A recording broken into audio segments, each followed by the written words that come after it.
Hari Om, Manoj. Hari Om, Hari Om, Hari Om, Baba garu. Hari Om. Hari Om, Hari Om, Murali garu. We saw you with the Swami Vivekananda statue and you, my God, you are smiling. Oh, why? Because Swami Vivekananda has come to Atlanta. Yes, that's right. Because our Murali garu is the vice president of the local Chinmaya mission. I'm sorry, local Vedanta Center, yeah, of Atlanta. Right. So naturally, he should be happy. Mm. Yeah, and he didn't have to do anything. But, Swami Vivekananda statue will inspire many youngsters and all. Yeah, that is true. He was the inspiration for everybody, even like Chinmayananda Swamiji and all that. Yeah. And he was a great inspiration for the youth. So, Dr. Raghu, can you hear me? Yes, correct. We can hear you. Okay, thank you. Okay, shall we start? Yes. Okay.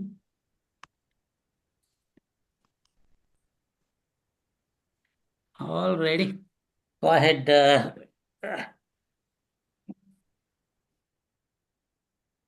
Ashwin. Yeah, Hari Om. Start with 3 ohms.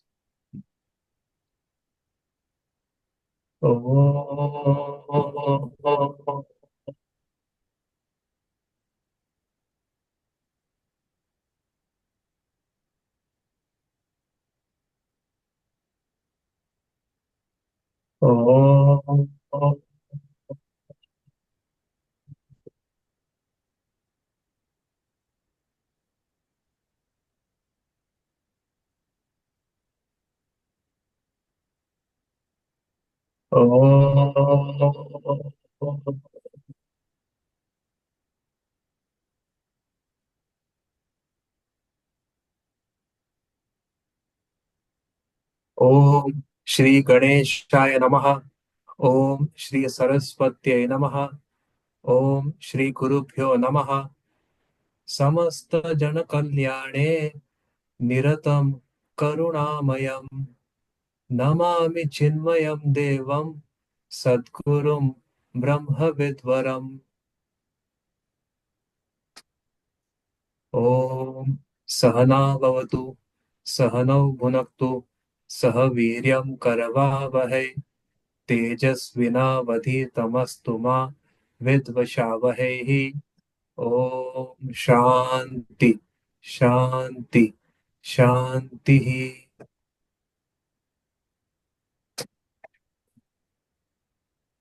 Can you chant this or you want me to do it? I think, Raghuji, if you can chant this, it will be good. Okay. Yata sarvani bhutani pratibhanti stitani cha yatraivopashamam yanti tasmai satyatmane namaha gnata gnanam tata gneyam drashta darshana drushya bhuhu karta hetu kriya yasmat tasmai gnatya namaha spuranti sikara yasmat आनन्दस्यां भरे वनौ सर्वेषां जीवनं तस्मै ब्रह्मानन्दात्मने नमः दिवि भूमौ तथाकाशे बहिरन्तश्च मे विभुः यो विभात्यवसभासात्मा तस्मै सर्वात्मने नमः. Okay, sir, go ahead with the summary. Yeah, Hari Om. So, summary for section 3, 4, and 5. So, we'll start with section 3. The nature of the world's process in the three periods of time. So in this section, Sri Vasishta explains to Rama the nature of the world to enlighten him regarding the possibility of self-realization even in life. Sri Rama wanted to understand whether liberation demanded termination of physical existence or not. So Sri Vasishta explained, the self illumines in this world just as the sun illumines the earth. So numerous dust particles scintillate in a single ray of the sun. Similarly, numerous universes scintillate in a single ray of the self. These universes, they are refractions of consciousness caused by the mind, conditioned by the subtle desires. That's vasanas. Therefore, these universes do not exist spread out in real time and space. They are experienced in the heart of the jiva, that is the individual soul. Now, different forms of world processes are experienced by every soul due to the presence of vasanas. These worlds do not exist independent of the mind, but they are conditioned by the subtle desires. Therefore, all perceptions of realities in things existing in the world are all illusory. Now, the vasanas, they hold multiple layer of different embodiments. Just as a plantain stem contains many layers, so is vasanas. And in order to remove vasanas, one needs to have wisdom. Only with wisdom, the vasanas are removed and the world can be realized as Brahman. Therefore, it is not the physical extension of the body, physical extinction of the body, but the enlightening wisdom, which, through which one can liberate.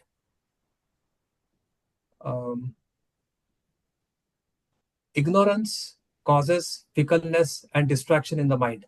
And that is what dilutes the soul into becoming identified with the perishable physical body. It is ignorance that causes restless cravings and grief in the human mind. Therefore, when ignorance is removed or destroyed by knowledge, one experiences the infinite satisfaction and the supreme bliss. Sri Vasishta also says that the experience of liberation is same whether in a Jivan Mukta, liberated in life, sustaining the ways of practical reality, or in a Videha Mukta, liberated without the body. So, moving on to summary of section 4 and 5, which is the glory and power of self-effort. So, in these sections, Sri Vasishta continued. Self-effort is a process leading to self-realization. Also, like destiny or free will, like destiny, right? Reliance on destiny, it's an expression of weak will or a confused mind. It is also said that it's an expression of ignorance and the main cause of failure. So, a well-sustained self-effort leads to success in every field of life. Self-effort is of two types. In accordance with the scriptures, contrary to scriptures, contrary to scriptural injunctions. If one performs actions, whether vocal, physical, or mental, that are in accordance with the scripture, then that is the right self-effort. That which is contrary to scriptural injunction, that leads to the world of delusion, bondage, and hellish conditions. Self-effort also has two aspects. Self-effort of the past lives, self-effort of the present life. Of the two, the self-effort of the present life has the capacity to overthrow the karmic process caused by the past self-effort. The self-effort of the past and the self-effort of the present life, they are constantly fighting with each other. And whichever is the stronger is the one that triumphs at the end. Therefore, if one has not succeeded in one's effort, he should not discredit the power of self-effort. An aspirant must take recourse to good association and perform self-effort in accordance with the scriptures to overcome the obstructive karmas of the past. Self-effort must be characterized by unbroken continuity, perseverance, and patience.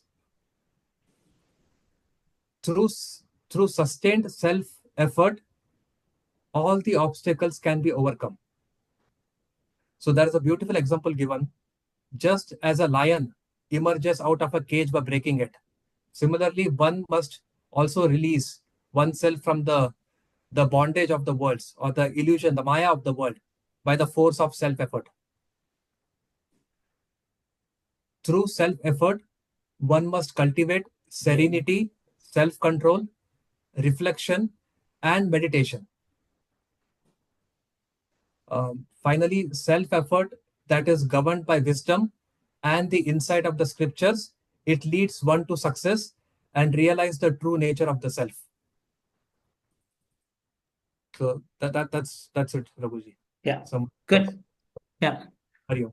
So, in a systematic fashion, you can see how beautifully Vasisht Rishi is teaching about our past efforts and the present efforts.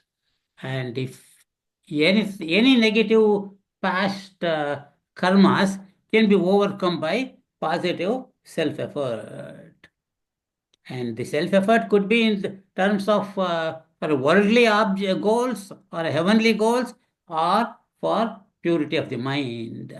So, if you get the purity of the mind and make a self-effort for in your sadhana for self-realization, you will attain self-realization in this life itself. So, very good. So, we will continue with page 121, section 6. So, you want to go ahead and read the first 3 paragraphs, sir? Sure, Raghuji. Section 6. The negation of destiny. Sri Vasishta continued. There is no destiny other than self-effort. The self-effort of past lives becomes the destiny of the present life. The intellect that believes that I am dependent upon destiny must be cured of its misunderstanding by the practice of good association and study of scriptures.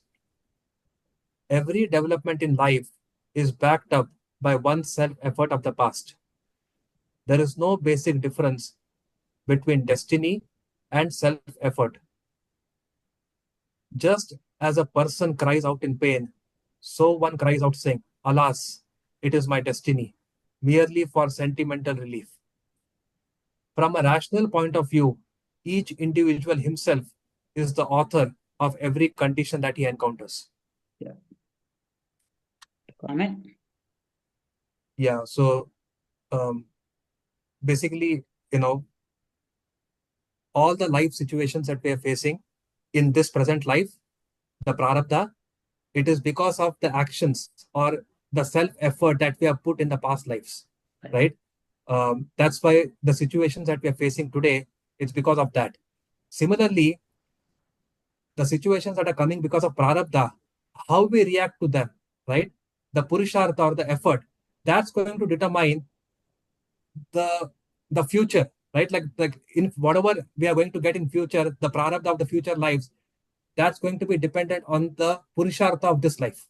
Right. So that is why it is mentioned that we should have good association, which is we should, participate more in satsangs as much as possible and do study of scriptures to get that right knowledge. Yeah. Self-study and good association, satsang, are the very, very key for our sadhana. Okay, especially if you see in Taittiriya Upanishad, you see that one. The self-study, and teaching. Self-study and teaching. Why teaching? That way, when you teach others, your own self-knowledge becomes much clearer and firm. And so, by self-effort, like as we see from here, that any past effect of past self-effort in the form of negative results that you are experiencing, they can be overcome. So, Very good. So, let me see. Next. Hariom Raghuji. Yes, Amma. So I have a question. If it's self-effort that's determining destiny, where does the grace come in? What role does God's grace play? Say it again. What role? Yes, What role of what? God's grace. Okay. That is God's grace is all my understanding, I'll tell you, is my God's grace is always there. Okay. Only if you put self-effort. If you just sit down and say, "Oh, God's, I'm waiting for the God's grace," okay, then it is just like closing your eyes and say, "Oh, I'm waiting for the sun to rise." So I feel God's grace is always there, and once you put your self-effort, and that's why in Upadesha Sara, Bhagavan Ramana Maharshi beautifully says that Karturagneya prapyate palam karma kim param karma jadam. So just because you put effort, okay, you don't get the result, and the result also you have to give credit to Bhagavan. Karturagneya. Anybody else want to say anything more? I do remember, Hariom, I do remember a thing, somebody saying, if you God is going to give you a mango, you should at least make an effort to go sleep under a mango tree, not under an open sky.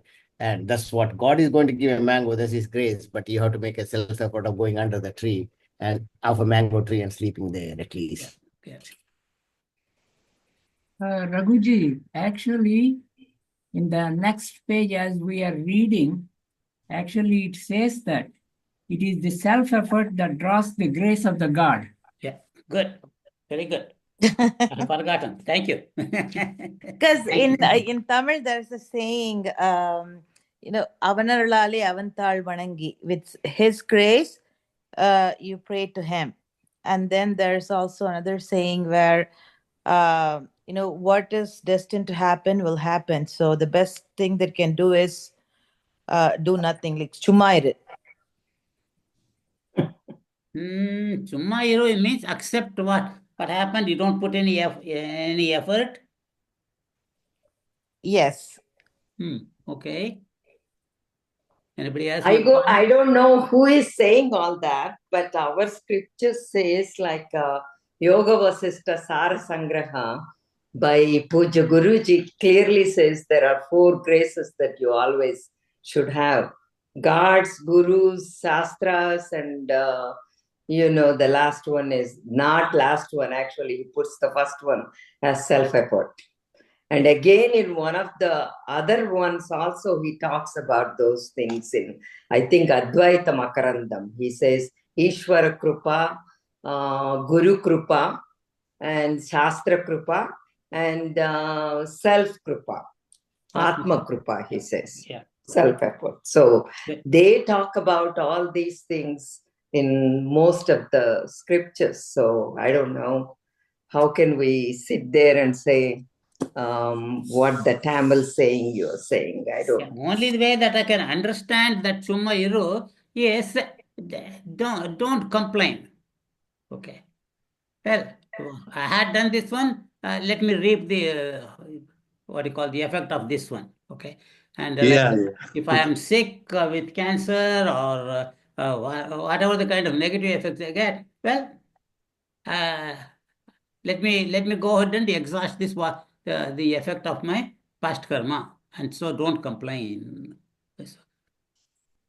But any effort that you can put, like if you got cancer, you want to get treatment, you want to pray for it to Bhagavan to alleviate your symptoms or cure it, you can still do it. Because you always see miracles in such cases happen because of their prayer, and also the Atma,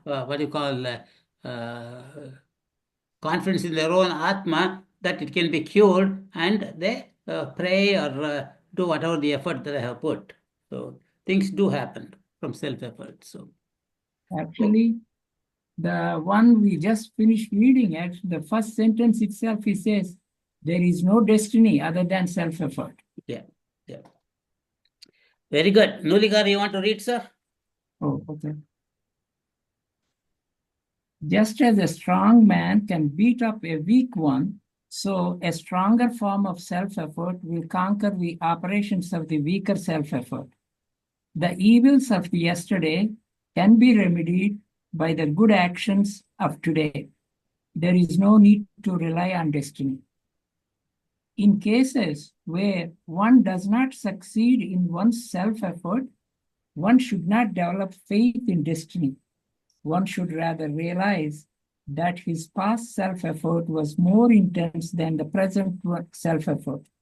Therefore, even the apparent experience of defeat sings the glory of one's own self-effort. Those who do not even try to conquer the obstructive karmas of their past lives and are dependent upon the false concept of destiny are dull-witted and ignorant. Comment? Well, it's more or less the same theme he's stressing, because the self-effort, you can say, if your self-effort is strong this life, so whatever the past can be cleared. But on the other hand, also, if you fail in the self-effort of this life, don't think it is the destiny has more power to it. There is no destiny. It is the past self-effort is much greater than the present self-effort. Correct. Yeah. Very nice. Very good. Is Dinesh here today? No. Hemama not here. Karpagam, you want to read, Amma?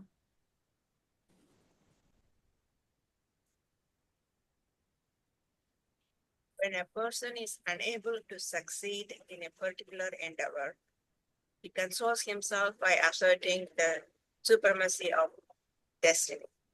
But this form of thinking is based upon ignorance. It must be shunned by the wise. Even when a person is glorified by society for no apparent reason, one must realize that it was that person's past self-effort that led him to his present accidental glory. Waiting for some accidental development on the basis of the fictitious operations of destiny is a great folly indeed. Therefore, it is important to render the self-effort of this life more powerful than the self-effort of the past. And that self-effort, which is sustained by the mind, devoid of agitation, is bound to be victorious at all times. The past cannot hold its supremacy over the present. Yeah. Comment? Well, you cannot complain your failure on destiny. You have to do your self-effort. Some people get, from the past self-effort become glorious, whatever they put in a lot. But unless you do it now,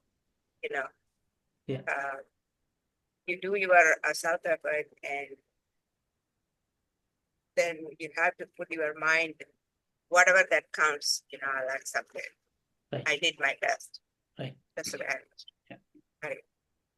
You can see so many cases in our own lives of people who had such great like injuries from accidents and things like that, and they were declared like a sports person declared that he will never be able to get back into that kind of sports, but with the sheer self-effort that they have made themselves become Olympic champions in spite of all the difficulties. So like that, the same thing, we can see how poor people by self-effort, they have become rich. And the self-effort is definitely the one that we have to practice. Very nice. Raghuji, one question on that. And see, when we discuss in the other Upanishads and all, we always kind of say that there is no free will. Self-effort is actually kind of a need, some kind of a free will too, right? Yeah. So then it's I know that it is I understand the meaning of that. We have to have the self-effort, and that actually trump the no effort at all.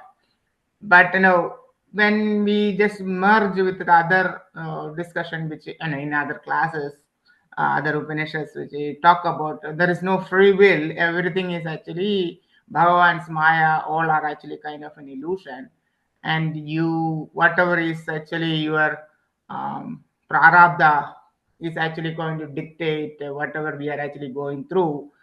Even this self-effort, the idea of self-effort also will be coming as a prarabdha's result. I don't know. You have to decide on it. It's my prarabdha, so I have to put a self-effort. You see, the only thing is you have a choice. Yeah. Either you can put self-effort in a good direction, or you can put a self-effort in a bad direction. Okay. So you got like you're poor or the world is treating you bad, then you can just accept it. Okay, prarabdha, but I'm not going to treat the world bad. I'm not going to treat the people bad. I'm going to treat everybody with respect and love. Or you can look at the opposite side and say, I'm going to hate, I'm going to kill everybody. So both are self-efforts. So which one do you want to follow? But that also, we say that it is because of my vasana, right? That actually drives that, right? Whether we are actually good side of it, bad side also, it is actually depends on my vasana, correct? Yeah. That's what exactly I think Vashista Rishi was telling, that sometimes if the past karmas are dominating, don't blame the self-effort is not there, because the past vasanas was much was Strong. stronger than the present self-effort. So just like the story of Duryodhana, I said, I know what is right and wrong, but I don't want to practice it. So like that. And so if there's no self-effort, okay, then you will continue to have the negative effects of the past life. So.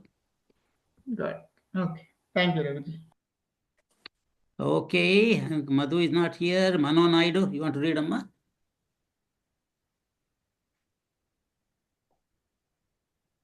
When wealth that has been earned with great difficulty is lost due to a more intense negative self-effort in the past, one should not yield to vain grief. Rather, one should endeavor once again to enrich oneself. The same attitude must be adopted in every field of life. One must try again and again until the goal is reached. One must gain an insight into the proper time, the proper place, and the proper course of action in order to attain a particular objective in life. Every development in the world is conditioned by time, space, means, and material resources. A man of self-effort must gain an insight into these in order to render his self-effort purposeful and effective. One must not grieve over the impossible. If one were to say, one day I'll be destroyed by death, therefore, what use is there for any self-effort? Then his intellect is faulty. He must endeavor to acquire that which will enable him to attain spiritual progress in his life. His self-effort must be directed by the healthy reason. Pretty much they continues to talk about discuss about the same thing, like you have your attitude should be you have to try again and again until the goal is reached, and don't get into vain or grieve for the loss that you had. And the other thing also talk about you have to have the insight into into the proper place and the proper time and proper course of action you have to take to particular objective in life. That is the only way your self-effort is going to be purposeful and effective in anything that you're going to be doing. And the last one, he talks about, you should not grieve over the impossible. Like if you fail, you say, I'll be destroyed by death anyway, so what is the use of my self-effort? Then the Vasista Muni is saying that the intellect is faulty because you should now acquire and understand the spiritual progress in your life and attain that. Yeah. So we have seen all sorts of people who, from poverty, they become rich, and from the richest to the poverty. And you have seen also people who become poor, lost everything, and they come back. Okay. And and at the same time, there are people who lost everything, and but they didn't get discouraged, and they saw the futility of life, and they put their efforts to the spiritual side, and they realized their what do you call real nature. So that is in Bhagavatam you see the story of that bhikshu called Bhikshu Gita. So like that, and so you just because you became poor, actually it was a gain for him in a sense that it opened his eyes and directed his attention to the spiritual side. So very good, beautiful. And Mayama, you want to continue? Hari Om. Okay. Surrender to God does not consist of believing in destiny. The idea that God is the inspirer of men towards virtue and vice. So, what can he do by his own will is backed up by ignorance. God is the indwelling reality in man. Therefore, when one adopts the path of self effort by renouncing his dependence on fictitious destiny, he is able to draw upon the infinite resources of the divine self within him. It is a effort that draws the grace of God. One will live a life of dullness, cannot claim to have the radiant virtue of divine surrender. True self effort is that which promotes joy and removes pain. The path leading to self realization enables one to attain infinite bliss and absolute cessation of pain. Therefore, one's self effort must be directed towards the attainment of self realization. So here I just understand that everything depends on the self efforts. Yeah. So that even the God, that inspiration that we get, believe that is from God, because God is, who is God? That's your own Atma, the pure consciousness. And so for me, having that kind of an attitude, even putting self-effort, don't get carried away by ego and say, oh, I achieved it. Okay.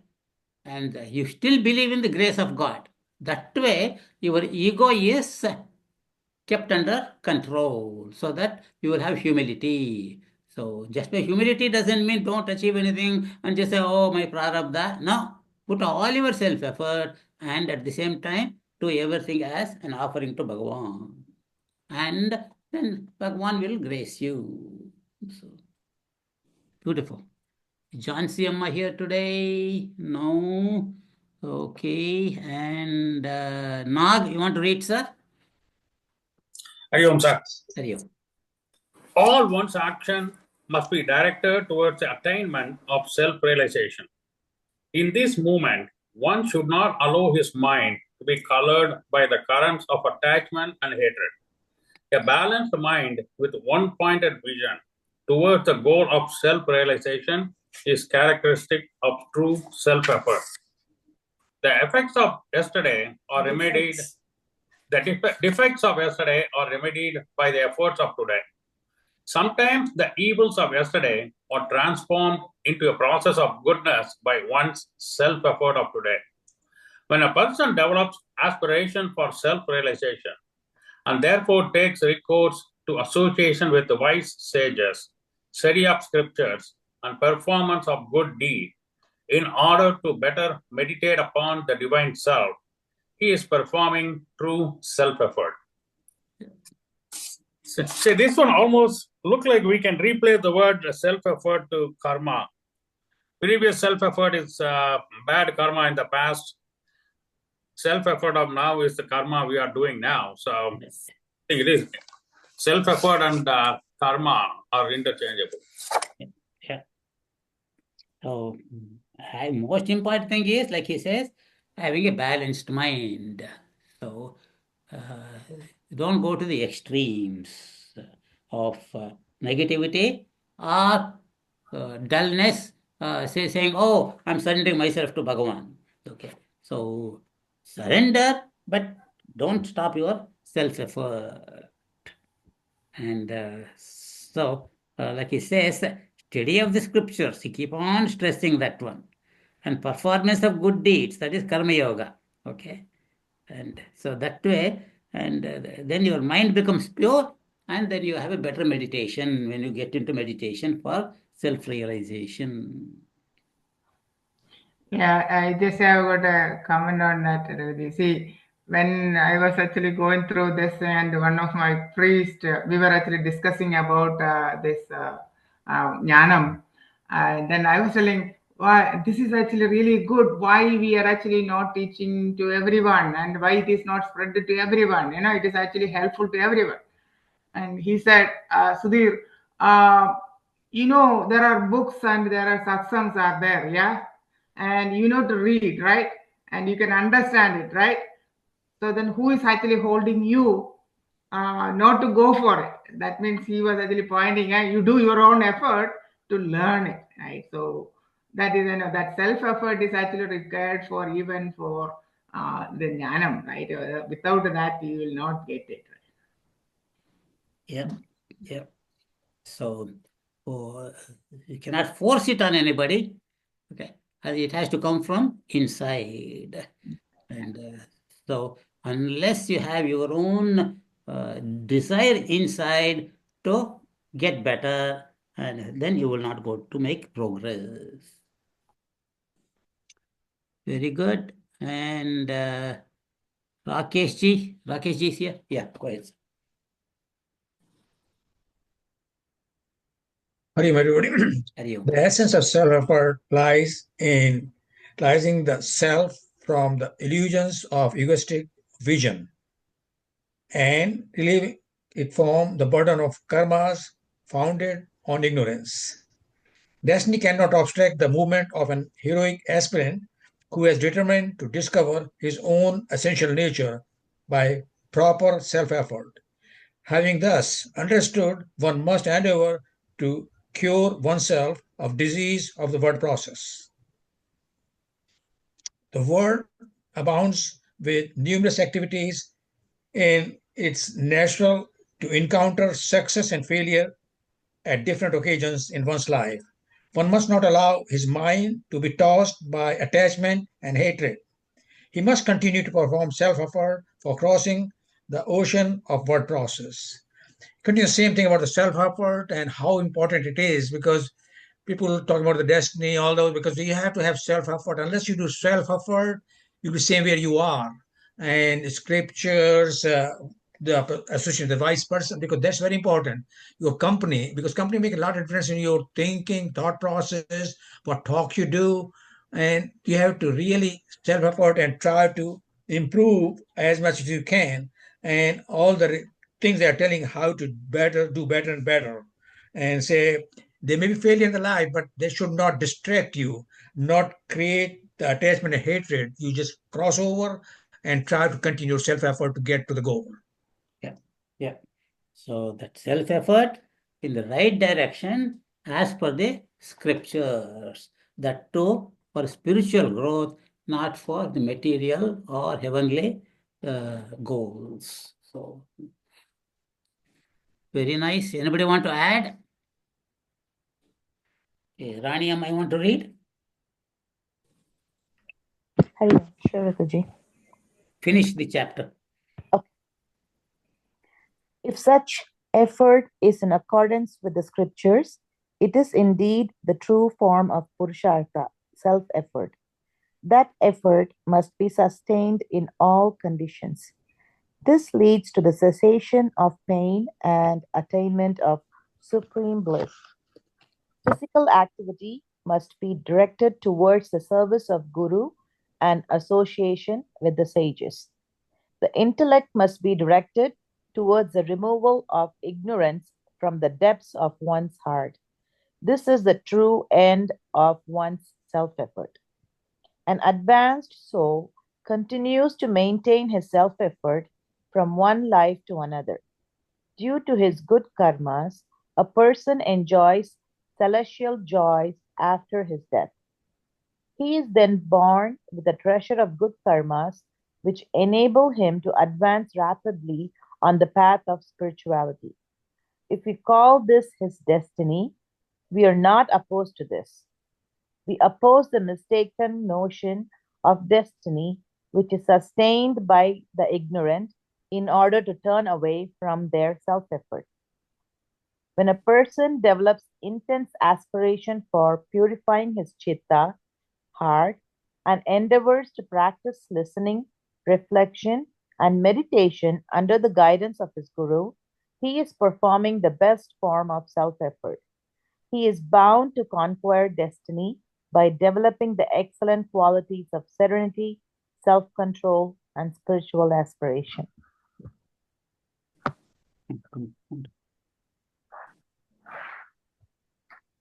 Say something? Yeah, no, it's beautifully said. That, if you say, oh, it's destiny, so there's nothing that I can do to change it, then that's ignorance. Yeah. So here another thing is added: the grace of the guru. Service of the guru. Service of the By guru. serving the guru, that you develop tuning with the guru, and whatever the knowledge that is taught, that it will penetrate as it is without any distortion. So that self-effort, like it was said in Bhagavad Gita in the 6th chapter near the end, when Arjuna asks if a person has put self-effort but he did not reach his goal and he did not enjoy the world either, and so isn't it a waste of his whole life? Bhagavan beautifully says, Name bhakta pranashyati. The person who is putting the self-effort, that it is never a waste. And that just like whatever the effort that you put today, and then I'll continue with the same effort tomorrow because it is not lost. The same way, when you are reborn, that we start from there where we left in the previous body and continue with the self-effort without any difficulty. And so putting self-effort is our duty, and the rest of it, leave it up to Bhagavan. And so then we won't have any problem. So, anybody want to? In this particular, Hariom, in this particular 3-4 paragraphs, Vashista Maharshi did a fantastic job, in my opinion. Number one is he is talking about whatever spiritual path you have taken this life is not a waste. If you may or may not achieve self-realization, but you are going to get into, I think I read that kind of a thing somewhere else as well. You will get into a better, born in a spiritually oriented family that will lead into better spiritual path in the next janma. I think we are seeing the same thing here. Right. The second thing he is also saying is, if an ignorant person is just blaming everything on destiny, then it's a foolish thing. That's a very important thing as well. Those are the two things I read it here. And finally, you cannot, Guru's blessing is always needed in your path of spirituality. Yeah. Just like Mano Naidu was telling, that the grace of the Guru, the grace of the scriptures, the grace of the God, and one own grace of his own self-effort. So all the four helps. So this also reminds me of Chaturvida Bhajante Mam Jana Sukritino Arjuna. Artho Jignashu Artharthi. So that itself is an evolution, right? Once you have your basic needs met, then you think about the next one. Yeah, for an ordinary man. Right. And then, once you have enough, whatever wealth, health, and everything, then you look for something else. Right. And then eventually you become the, from Artho Jignasu, Artharthi, then you get to the Jnani stage. Right. Yeah. You're right. It's just like a brahmachari becomes a grihastha becomes a vanaprasthi becomes a sannyasi. That is a normal, regular process. But there are rare souls. They from the brahmachari state itself, they go to sannyasa. Yeah, that means they have done their homework in previous how many lives that have been, right? Exactly. So not everybody with poverty has to become rich and enjoy life and then think of spiritual sadhana. Because if you see all the stories of the great saints who were, they were not educated people, and they were all ordinary people, like a weaver or a pot maker or a servant of some rich person and all that. But that poverty and slavery did not stop them. So that slavery, that poverty was a prarabdha, but at the same time, they had probably the prarabdha of the spiritual sadhana also. And so they continued on without complaining. So very nice. So Ratnamma, you want to continue with the next chapter? Okay. Section 7. Predominance of self-effort. O Rama, having developed a healthy mind in a healthy body, one must devote one's life to the cherished goal of divine realization in order to terminate the possibility of recurring birth and death. Whoever wills to overcome destiny by his self-effort attains fulfillment of all his desires, whether they are of this world or of the world hereafter. But those who use fictitious destiny as an excuse for turning away from their self-effort to kill their very self, they fail in all four aspects of self-efforts: dharma, ethical fulfillment; artha, material security; kama, vital pleasure; and moksha, the infinite bliss of the self. Here, Vashista Guru is telling to Rama, that, one should really put his self-effort, with the grace of God, and also self-effort, and also Guru and the scripture, with all that in this realization and termination of this being born again and again. And then whoever overcomes destiny by his self-effort and can fulfill all his discernment, whether they are of this world or of the hereafter. But what happens is, when fictitious destiny is an excuse for turning, they don't want to work hard. They don't want to put any self-effort. Those people who do not want to put their self-effort, they fail in not only in dharma and artha, kama, and moksha. They don't get anything. They have to be the grace of not only God, their self-effort and the guru and the scripture. They leave out everything and they lose everything. Hari Om.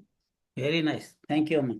So you can say that our 4 goals of life, dharma, artha, kama, moksha, all of them need self-effort. So without self-effort, you cannot achieve any of those things. And by following the scriptural injunctions and with humility, then you understand what are the place of each one of them in your life, and ultimate goal of moksha you don't forget. So very nice. And now Sarvesh ji is not here today.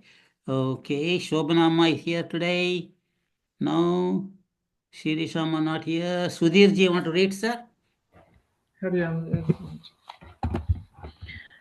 Self-effort in a person expresses in these basic forms: Samvitspanda, the vibration of consciousness; Manaspanda, the vibration of mind; and Indriyaspanda, the vibration of the senses.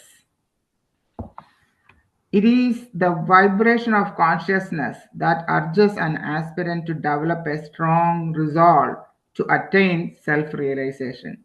Thus, Sambit Spanda is the basis for the Manaspanda in a person. When the mind begins to vibrate in a particular manner, the senses are led to function accordingly. Thus, Manaspanda results in Indriya Spanda. With the vibration of the senses, there arise various activities in one's physical personality. The process of self-effort embraces every part of the individual, the innermost spirit, his intellect, mind, senses, and body. You want to continue, Guruji? No? Want to comment?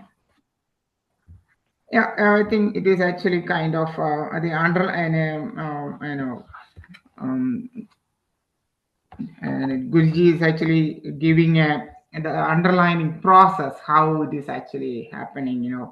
About Sambispanda, Manaspanda, and what is it? Indriyaspanda.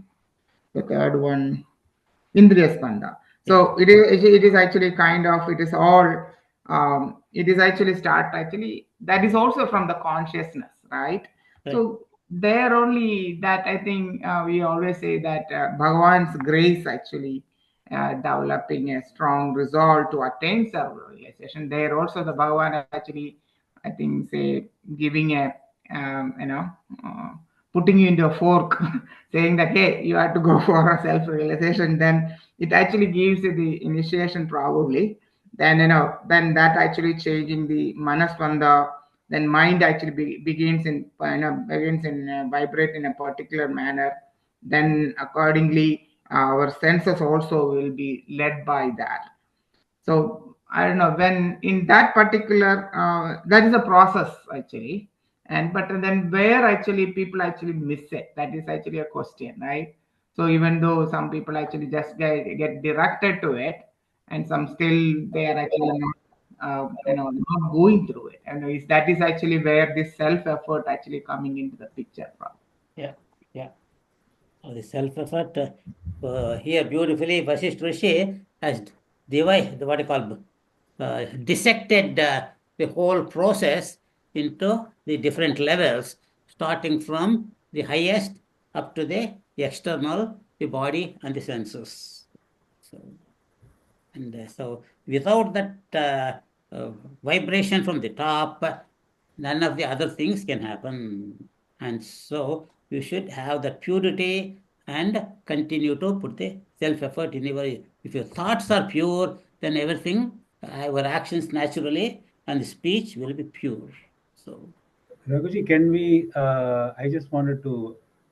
I thought like Gurudev's life history would be a perfect example, right? He was a atheist, but when he was in that vibration, I think the forces pulled him towards meeting the great rishis, and then the vibration.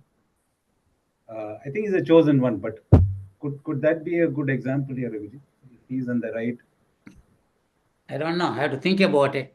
But the thing is, only thing that I always felt about him from that incident that you mentioned is that he was honest about it. Okay, he was honest in the sense, okay, that I don't believe in God.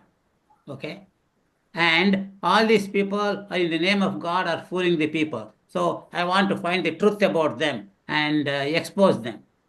Okay, but since he was honest about it, then when he really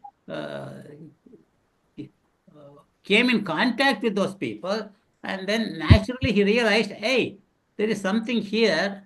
Okay, they are not fools, they are not idiots, they are not fooling anybody, and all these learned, intelligent people have taken sannyasa. Why? Okay, though they had a good chance to live a good worldly material life, they shunned all that, and they have become saintly and serving the world. Okay. And so, because of his honesty, then naturally he got converted. Yeah, why I asked the question was when the statement here says when the mind begins to vibrate in a particular manner, the senses are led to functional accordingly. Yeah. So yes, he was trying to defend, offend the Swamis when he met Swami Shivananda. Initially, he had apprehension, but slowly the vibration, the vibes, yeah, and then the responses he got, like that slowly, gradually changed his thought process. Right? Yeah, yeah. But I think Guruji actually has got initial mass apprehension before us because he was expecting, I think in a very serene and a silent Gurukula. Instead of that, I think Gurukula was actually really vibrant with a lot of social activities. So that was the reason he was initially. Then later he found out that in the middle of all this chaos, there is serenity there. So that is what right? Yeah. So that is the grace of the Guru, grace of satsang. So you can see two things happening there for a honest sadhaka. So that draw him away from the worldly pursuits. So very good. Veenam, I want to read. Raghuji, what is the yes, meaning the of Nuligaru. samvit? Go ahead. What is the meaning of samvit? Samvit, the way I understand is sattva or for the spiritual side. So when he says samvit spanda, that means it's not the consciousness that he is referring to, is it? Not the pure consciousness. I look at it as that pure intellect. Because pure consciousness itself doesn't have any kind of vibrations. And actually, when you read the Bhagavad Gita by Param Yogananda Ji, he talks about these vibrations at different levels. That at the Sahasrara level, it is completely pure consciousness. And then when it comes to, according to him, to the, what you call, the Agna Chakra, then it manifests as vibrations. So, Raghuji, I'm trying to understand as Nuligaru is thinking as well. Can we get some examples here? Is it Vivekananda's being touched by Ramakrishna? Is that what is something like this? Some Spanda? I'm not going to touch it. Okay. But actually, when Ramakrishna touched Vivekananda, he lost complete consciousness of the outer world. And the only thing he expressed is everything is falling.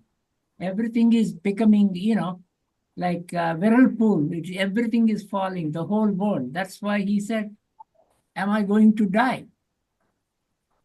And that is why he said to Ramakrishna, what are you doing? I have my four parents. Yeah. No, the thing is, what I think the Vijay was asking, is it that Spandan? Okay. Only thing is, on the opposite side, Chinmaya Swamiji always says, okay, don't fool yourself just thinking Guru is going to touch me and I'm going to get realized. Okay, just put your self effort. Okay, so like that. And so on one end, we read that story about Vivekananda, okay, and the other end, we say, Gurudev says, hey, just put your self effort. That's the only way. So. That can we just say that, and that is why it says that everybody has got their own path, and you actually, go Say it through. again. Everybody has got their own path, right, to realization. It is Yeah, actually. there are, all of us are at different stages of our spiritual growth. Okay. And so that's why if somebody don't want to come to these satsangs like this, I shouldn't criticize them at all, because either they are far superior for this kind of satsangs, okay, they don't need it, or they're still in the worldly interests. So they have to make progress. But one is not superior or inferior. Okay, so that's what I learned from the bowl of sake that I see daily readings. Okay, and we are all working for happiness, but we want the happiness from worldly things, from different things. But there are people who want only happiness that is in their own self, that is self-realization. So. Okay, Veena, I want to read. Hari Om, Raghuji, I just ordered my book, sorry. Oh, okay. Yeah, you told me that. Okay. Vijay? Hari Om. Hari Om. So, the witnessing consciousness develops. That's the paragraph, right? I Yeah, just want to make correct, sure. correct. The witnessing consciousness develops an awareness of the objective world due to its ignorance. It is like a serene lake developing an awareness of the reflected scenes of nature. As a result of this limited knowledge, the mind is projected by the self and is set into motion.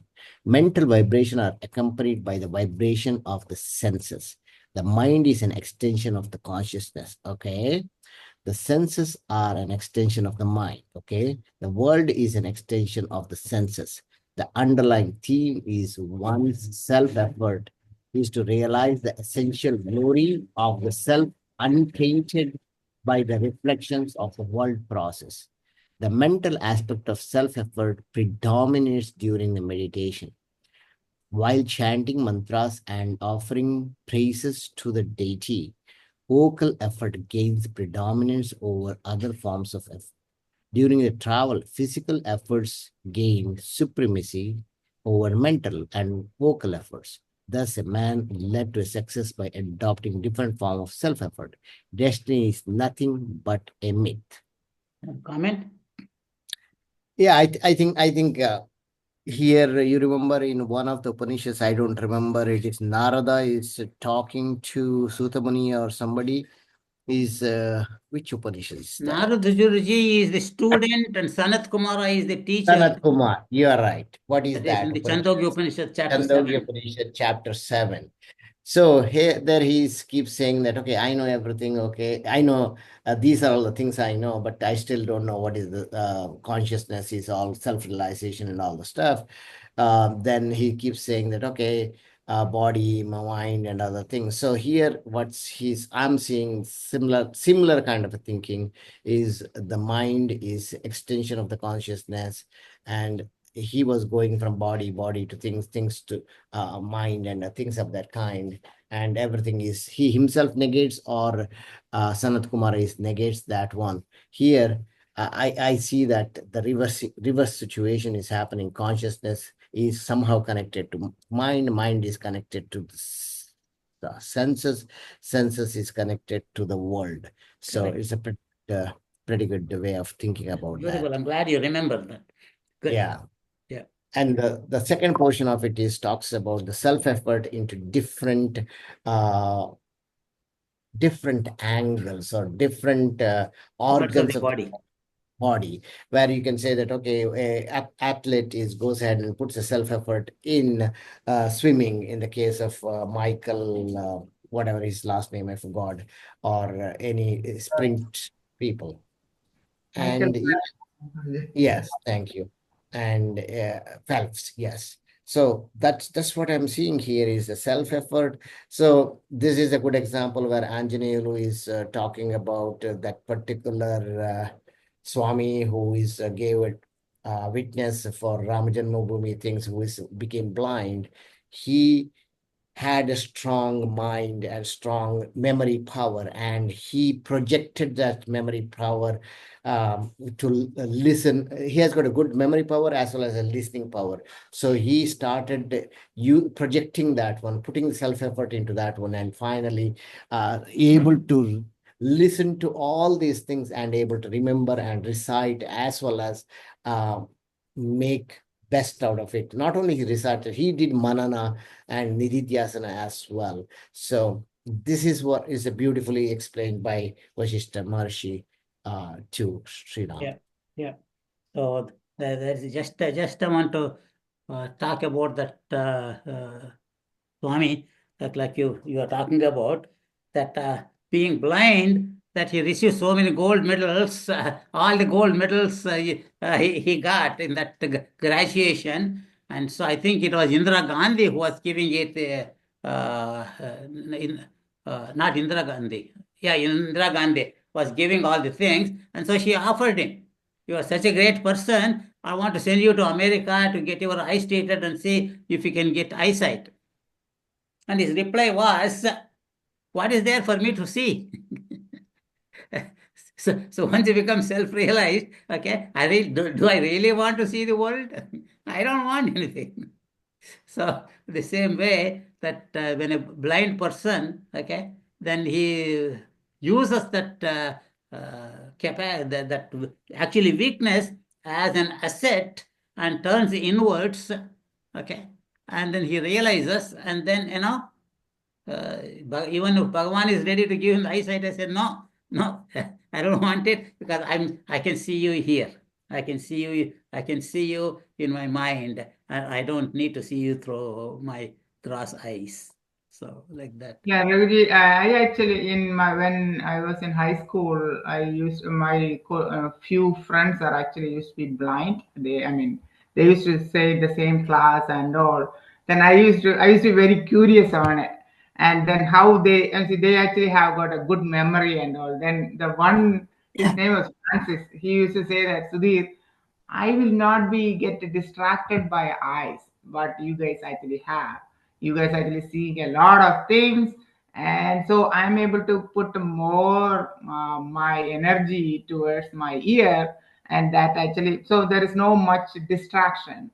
So that actually helps a blind man to just get to remember. That is one of my experience with a blind man. Exactly. Look at it as a positive thing rather than a negative thing. And so that positivity you project on rest of the things in your life also. So, what is the name of that Swami? Swami Veerabhadracharya. Veerabhadracharya. Is it Veerabhadracharya or Rambhadracharya? Sorry, Swami Ramabhadracharya, head of Tulasi Math, yeah, on the river Godavari or somewhere, where our Rama traveled from Prayagraj to that place, Parnakuti, where he reside, right? Lord Rama along with Lakshmana and I think if you Google Rambhadracharya, yeah, you get his life story. Yeah. Tulasi, he started a Tulasi Peetam and yeah. Very good. So Vishwanathan, you want to continue, sir? Sure, Abhijit. It is by the virtue of self-effort that Brahaspati became the preceptor of gods and Shukracharya became the teacher of demons. Many who were extremely poor and miserable attained prosperity, power, and glory beyond human expectation. The Puranas are filled with many such examples, and many who were immensely prosperous were brought down to unimaginably deplorable conditions in life as a result of their negative self-effort. Continue. Shall I continue, Ramji? All of the numerous conditions of prosperity and adversity that people encounter are as a result of their self-effort alone.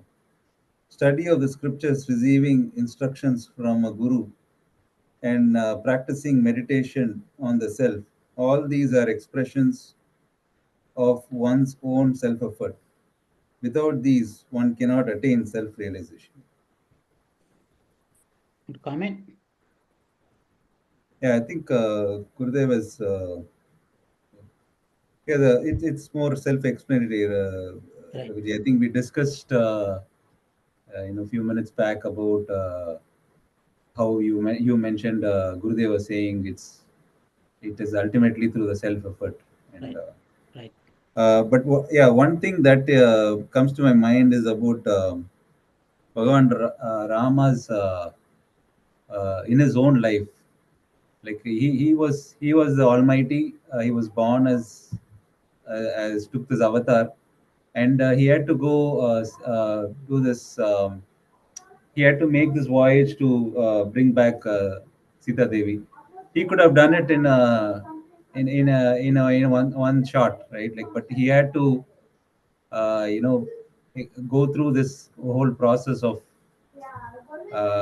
invading Lanka and battling with Ravana, which I would say as one of the Purana best example where he had to put that effort to achieve his goal. Yeah. So he is a example that we all need to follow for self-effort. So that's how he came as an avatar to teach us how to live. Very nice. So Raghuji, two things here. Do you know any story about Brahaspati and Shukracharya, or Ratnama might know? What were they earlier? And I know what they became, but I don't know any story or anything about that. Do you know? I don't. Ratna, do you know? No, not afterwards. No. No, But I'm going to read. I Vashist, got a Puranic dictionary. I'm going to read it and see if there's anything related to it, if I can find their past lives. okay. And Vashista and Vishwamitra did not go well together. And he did not give an example of Vishwamitra. Vishwamitra is definitely a great person to give a self-effort and how he came out to be. And repeated self-effort. So that's the one is missing as an example here as well. Correct. Yeah. Correct. Beautiful. Right. Okay. Is Akilama there?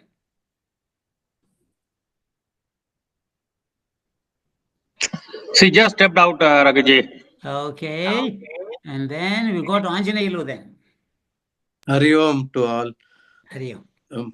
Whoever desires to gain prosperity must detach his mind from inauspicious activities and direct it to the blessed task of divine realization.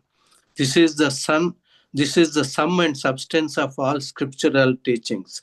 O beloved child, endeavor to attain that which is glorious and eternal, not that which is petty and perishable. This is the theme of all spiritual instructions. Shall I continue, Raghuji? You read one more, sir. Yeah, it is by self effort that men attain success in their projects. It is by virtue of self effort that wise men grow in their spiritual majesty. All talks of destiny are meant for wiping the tears of the weak minded. It is merely for the sake of consolation that people condemn destiny as the cause of their adversities. So, here the glory of the importance of the objective of life of a human being is given, that is achieving the self realization over the petty things and other things. So nasate vidyato bhava navava vidyate sata uberapi drishtanta tu ano satya darshabi. So sat is to be emphasized here, and asat is to be negated. That's what conveyed in this. Beautiful. Very good. Very good. So I like that what is said in the last paragraph. So just to pacify the weak-minded people, they say, "Oh, it's prarabdha, it is destiny," and so just to console that person who is what do you call crying. So instead of criticizing and say, "Hey, what do you mean?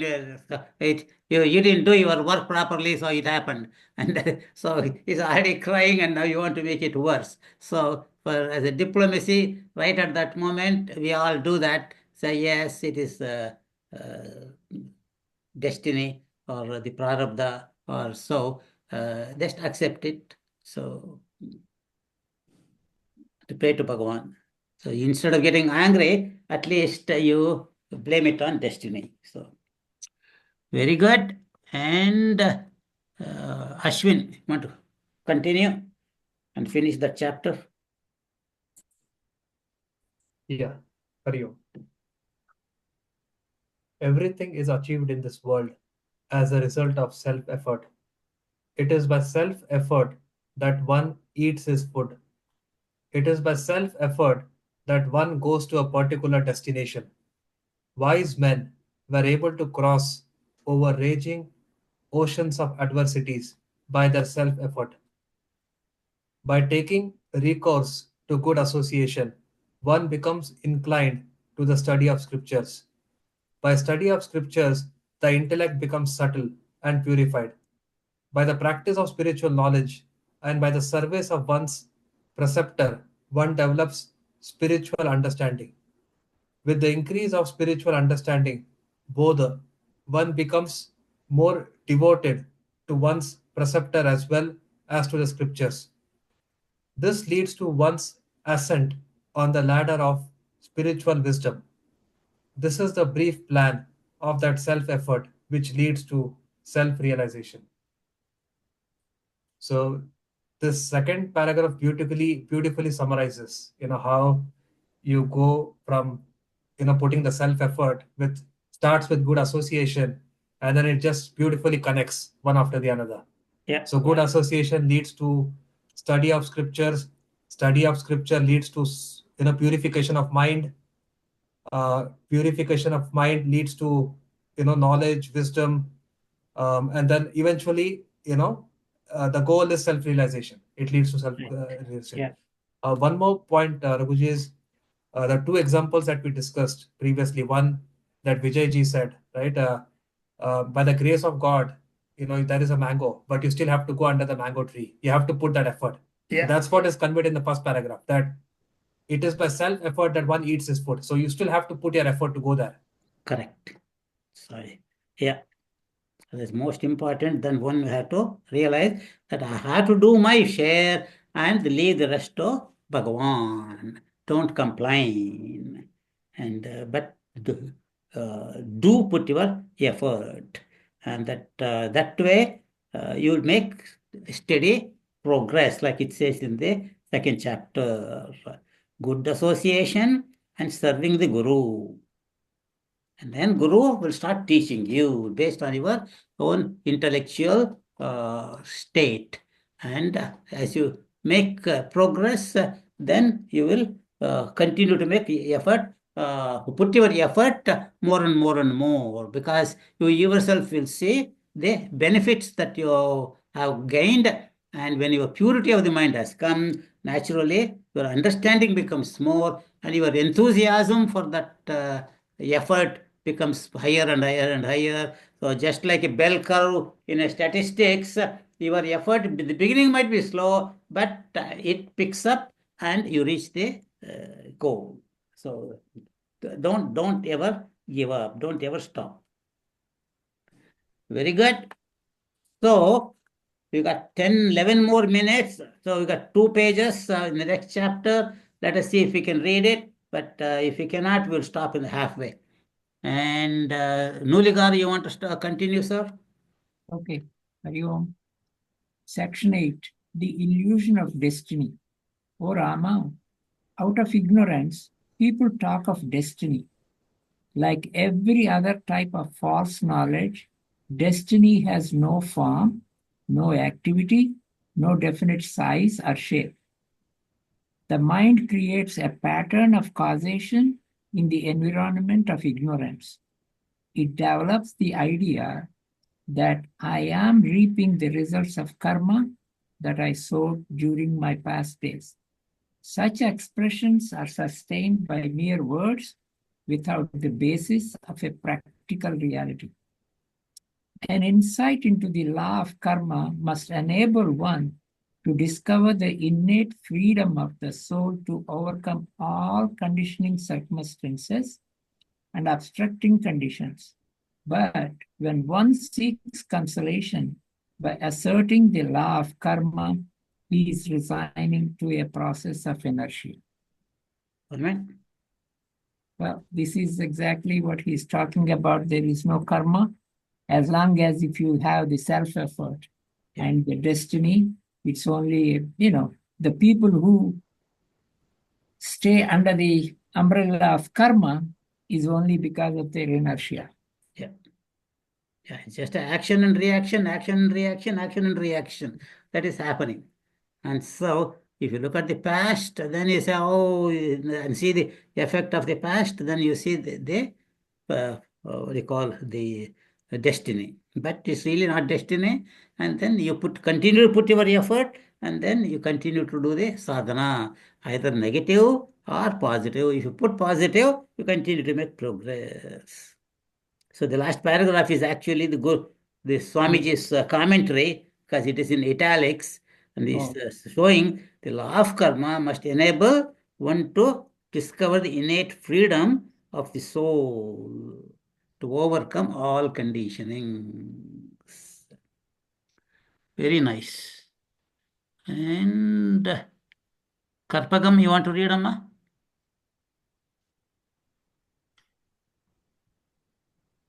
The negative activity of the past is corrected by the positive activity of today. By the force of self-effort, even the fructifications of an evil action prove positive and auspicious in life of an aspirant. Painful conditions are confronted by an aspirant in a spirit of austerity. Thus, though they are the result of sinful karmas of the past, yet they give rise to internal strength when one adopts the proper attitude towards them. An utter reliance on destiny is sustained only by the dull-witted.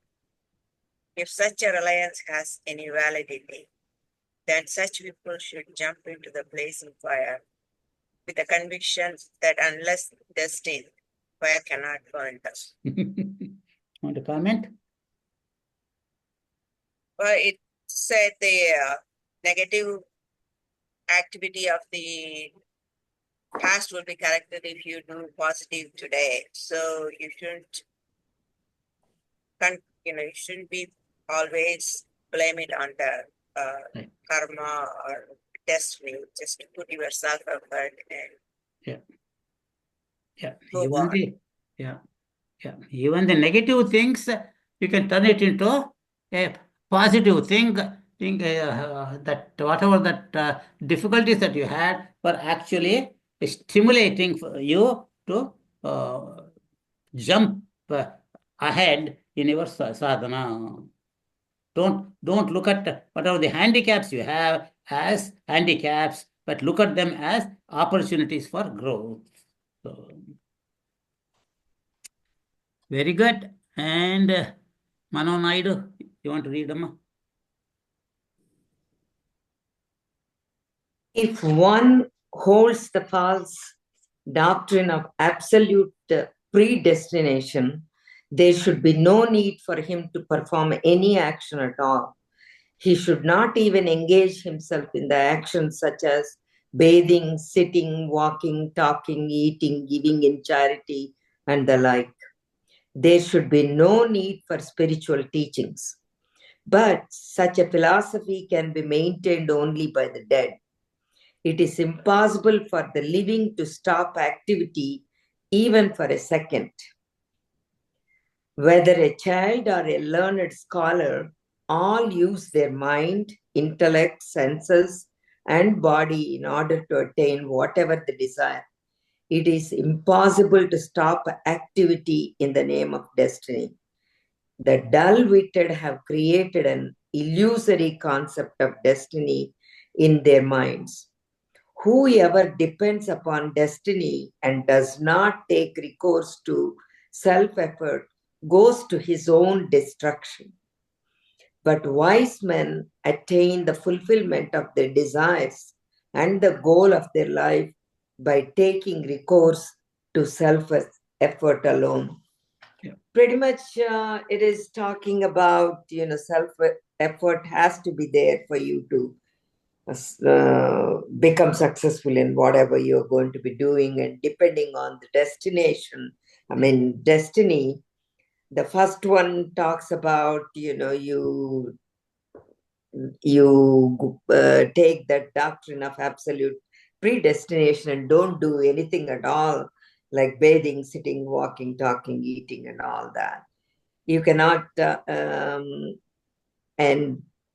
and also no need for spiritual teaching, but we all know that the only dead people, they don't need to do anything, but it is impossible for the living to stop activity even for a second.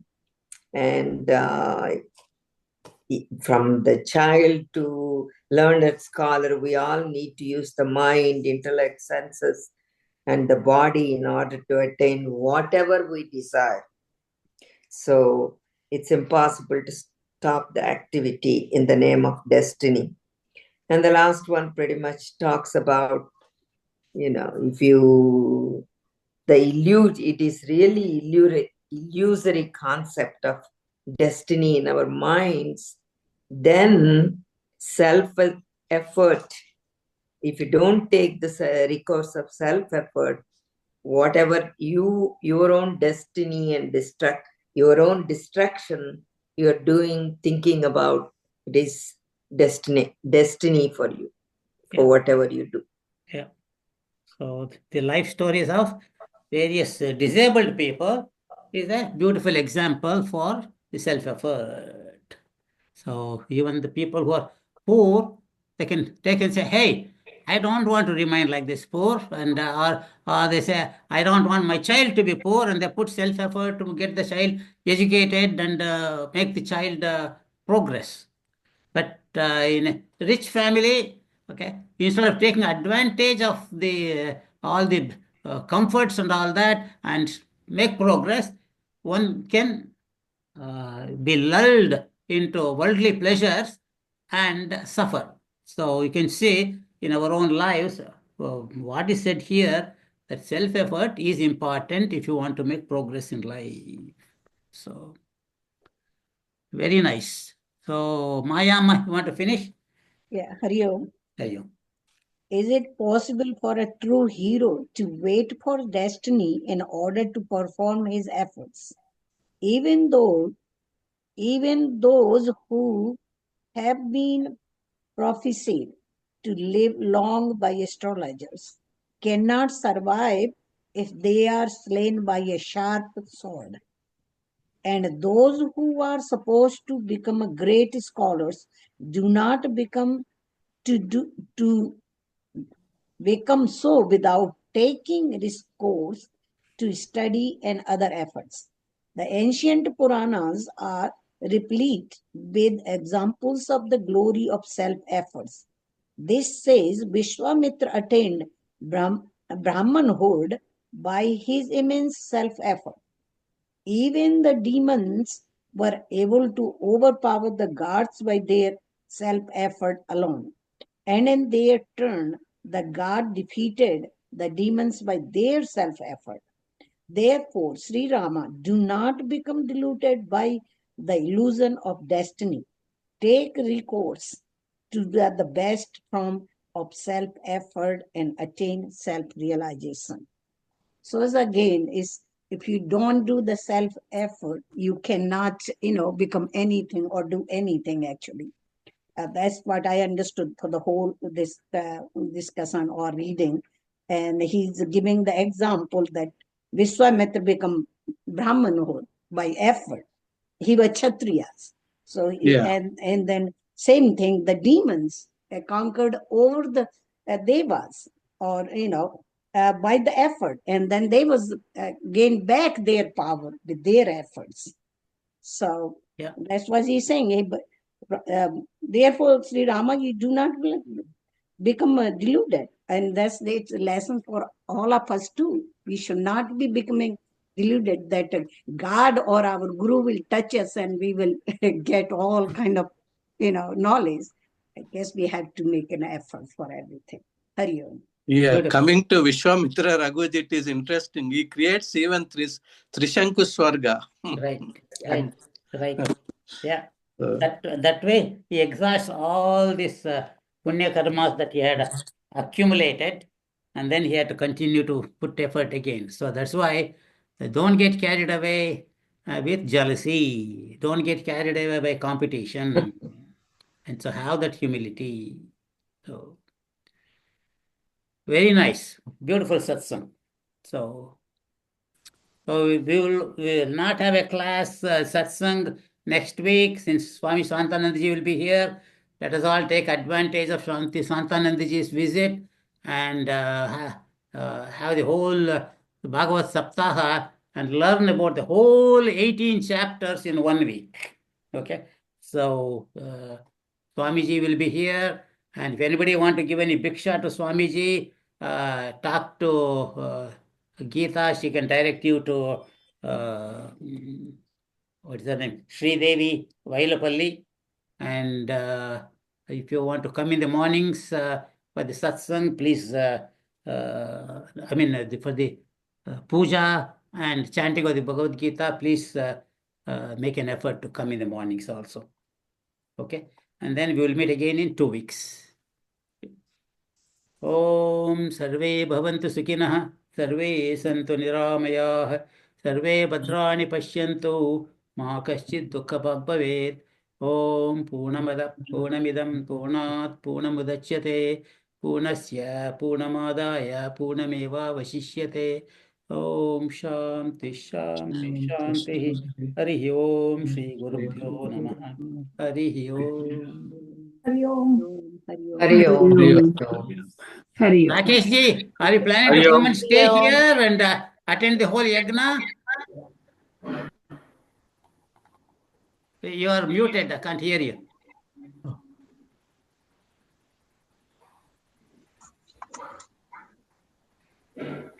No, you muted yourself. I can't hear you.